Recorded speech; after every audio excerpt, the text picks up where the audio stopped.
देख रहे हैं बीपीएन न्यूज राजस्थान। मैं किशोर तंवर भवानी मंडी से। आज हम राजकीय चिकित्सा अधिकारी डॉक्टर के पटेल जी साहब से बात करेंगे, क्योंकि यहाँ भवानी मंडी में कोरोना पूरी तरह से मुक्त हो चुका था, लेकिन पुनः इसका आगमन हुआ है, तो हम चर्चा करेंगे। आप देखते रहिए बीपीएन न्यूज राजस्थान। सर, हम जानना चाहेंगे कि 15 अगस्त से पहले तो आपका भवानी मंडी एरिया पूरी तरह से कोरोना मुक्त हो चुका था, लेकिन इसमें फिर दोबारा कैसे क्या दस्तक हुई, क्या बता पाएंगे इस विषय में आप?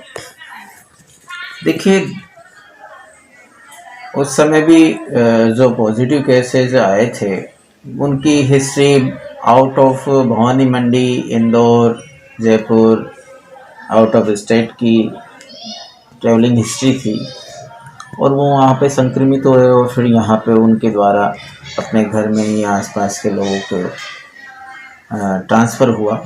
इस तरह से संक्रमण फैला था, उसको हमने कंट्रोल किया, और एक समय पे ऐसा लग रहा था कि यहाँ पे अब नहीं है, लेकिन चूंकि लोगों का आना जाना तो जारी है और इस आने जाने में लोग अपना ध्यान नहीं रख पा रहे हैं।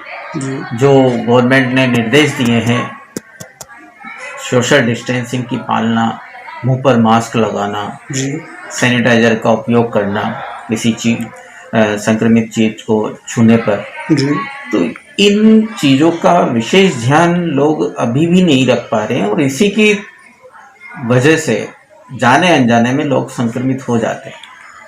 और उसके बाद में उसको जब जांच होती है या उसके अंदर कोई सिम्टम्स नज़र आते हैं तो वो पॉजिटिव निकलता है। तो हमें ये ध्यान रखना अति आवश्यक है कि हम बहुत ज़रूरी आवश्यक कार्य के लिए ही घर से बाहर निकलें और मास्क लगा के निकलें।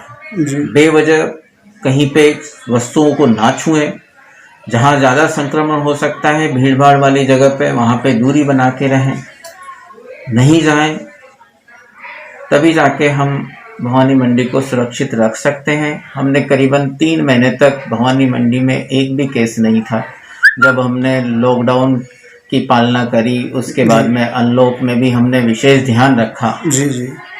लेकिन उसके बाद में चूंकि ट्रेन्स चलने लगी, लोगों के आवागमन के साधन चलने लगे, तो लोगों ने अपना बेवजह इधर उधर जाना जारी कर दिया, और उसकी वजह से। तो सर, वर्तमान में आपके भवानी मंडी में कितने कोरोना पॉजिटिव केस चल रहे हैं अभी इस समय 13 एक्टिव केस हैं जी, और 40 केसेस अभी तक हो चुके हैं भवानी मंडी में जी। हालांकि ये अच्छी बात है कि इनमें से कोई भी ऐसा केस संक्रमित होने के बाद में न उसकी डेथ हुई है जी, न किसी सीरियस कंडीशन में पहुंचा है। उन्होंने अपना ट्रीटमेंट सुचारू रूप से लिया है।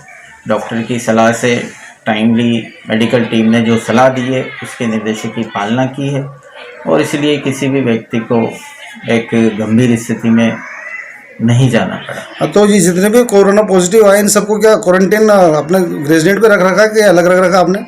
देखिए, जहाँ पे ये गवर्नमेंट के निर्देश है कि अगर किसी व्यक्ति के घर में अपने आप को अलग रखने की सुविधा है जी, वो बाकी के घर वालों से दूर रह सकता है, अलग कमरा है, उसको फैसिलिटी है जी, तो वो वहाँ पे रह के भी मेडिकल टीम उसका इलाज कर सकती है, और उसको फिर हम वहीं रखते हैं। जहाँ हमें ऐसा लगता है कि ये व्यक्ति घर में रहने से दूसरे लोगों को संक्रमित कर पाएगा या कर सकता है, ऐसे लोगों को हम क्वारंटाइन वार्ड में शिफ्ट करते हैं। तो वर्तमान में कहीं अपने अलग से शिफ्ट कर रखे क्वारंटाइन वार्ड में? जैसा कि अभी एक घर में 11 केसेस पॉजिटिव आने पे फिर हमें क्वारंटाइन वार्ड में शिफ्ट करना पड़ा, और हमने उन लोगों को शिफ्ट किया। और हमारे पास में राधेश्याम बगीची, स्वामी विवेकानंद कॉलेज, यहाँ पे हमने क्वारंटाइन वार्ड बना रखे हैं जी जी, और हम इनको वहाँ पे शिफ्ट कर देते हैं अगर ज़रूरत पड़ती है। जी, बीपीएन न्यूज़ से चर्चा करेंगे। धन्यवाद, थैंक यू।